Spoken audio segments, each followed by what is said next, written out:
हे एका का इका या करता काका एका का छान उठावत है तो का दिखा तो नहीं ना किताब फूकत है कहे का अब का नहीं भाई बतावा का नहीं किसी सरकार हमने सबके साथे बतावा पढ़े लिखे वाले लड़कन के साथे एक नंबर पाए वाला आदमी पेट में पटवारी फार्म भर सकत है।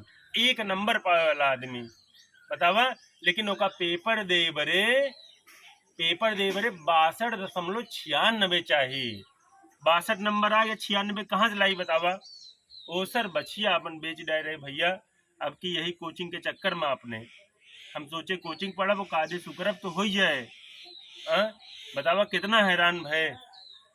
अब यह नियम पहले लगा दे होता तो काहे भरे हम फर्मे भरे हो बतावा। सरकार से वो बोर्ड से हम पूछत है बतावा बहुत गलत भाई कितना जुल्म ढाई बतावा ये सरकार और बोर्ड मिलके पढ़े लिखे वाले लड़का बतावा जो यहाँ से निकला है इलाहाबाद तैयारी करता है लखनऊ तैयारी करता है प्रतापगढ़ करता है बतावा सोचे कि आखिर चाहे न चाहे सरकार का इतनी महंग किताब आखिर क्या करी हम कहे अब इनका हम फूंक दी फुर्सत मिल जाए अब आज के बाद झंझटे नहीं लाई का बतावा।